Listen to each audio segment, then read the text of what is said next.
What would happen if you built a refuge for a persecuted people in a place where another people already lived? In the next few minutes, you'll learn why this moral quandary is at the root of the struggle between Israelis and Palestinians. First, there are a couple of things it's helpful to understand. One, many Jews fled harsh persecution in anti-Semitic Europe, especially the Nazi Holocaust. Zionists encouraged massive immigration to historic Palestine, at that time a British colony, where Jews had an age-old connection and where small Jewish communities had long existed among larger groups of indigenous peoples. But when the UN offered the Jewish immigrants the majority of the land for a new state called Israel, for the indigenous Palestinians who lived there, it was a massive destruction of life. They rejected the UN's partition plan, and several Arab states invaded the new state of Israel. Israeli forces essentially erased over 400 Palestinian villages and towns. By the end of the fighting, Israel controlled 78% of historic Palestine. And when 750,000 Palestinians who fled or were expelled during fighting tried to return to their homes where the new state now stood, they were permanently barred by the Israeli government. While over 100,000 of their relatives and neighbors who hadn't left became second-class citizens of the new state, along with the new Jewish majority. Today, Palestinian refugees and their descendants number in the millions. Most are in the Gaza Strip, the West Bank, and Jordan. Many are spread throughout the world, with millions still living in refugee camps, seeking to return to their homeland. To sum up, one group of refugees found a much-needed home, but in the process, a new group of refugees was created. Here's the second thing to understand. Israel was founded as a Jewish state. But now ask yourself, what exactly does that mean? People had lots of ideas about what a Jewish state should look like. Some called for equality for all citizens. But what was created, in practice, was institutional discrimination against non-Jews.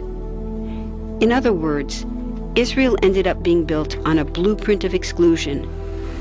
The Israeli government wants maximum land and resources for Jews, but not the Palestinians living there.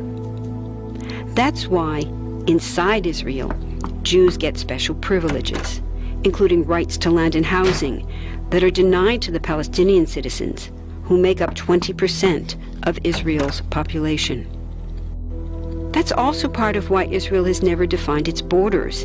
In fact, they still hold on to land, the West Bank and Gaza, that they conquered in the war in 1967. Since then, Israel has built Jewish settlements throughout the occupied West Bank, building Jewish-only cities and supplying them with infrastructure like roads and army camps, schools, and even a college. Military occupations are meant to be temporary, but after 40-plus years, this one looks permanent and entirely unjust.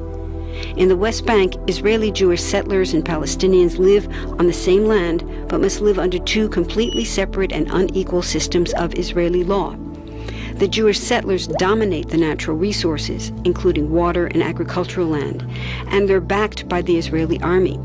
To maintain the occupation, Israel has demolished thousands of Palestinian homes and orchards, confiscated Palestinian land, bombed a captive civilian population in Gaza, and punished resistance with raids, arrests, and assassinations, all to gain maximum land, while making life so difficult for Palestinians that they will either leave or be too afraid to resist.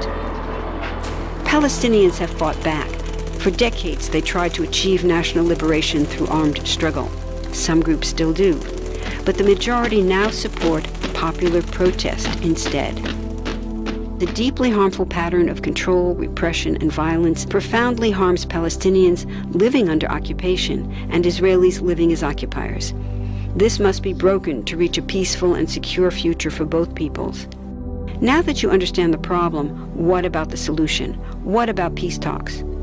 So far, over 2 decades of U.S.-backed peace talks have actually made things worse by helping Israel continue the occupation. It's been years of talking while Israel massively expanded the Jewish settlements and literally redrew the map. Peace talks are good if they're real, but not when they're theater to cover a land grab. So now what? The current world superpower, the United States, has been a terrible friend, enabling Israel's destructive and self-destructive expansion onto Palestinian land by funding the Israeli military, the biggest recipient of U.S. foreign aid in the world. But there's another superpower that can make the difference: you. There's a movement with hundreds of thousands of people just like you across the world, including Palestinians and Israelis, protesting, educating, divesting, and boycotting, all to bring nonviolent international pressure on Israel to stop violating human rights of Palestinians.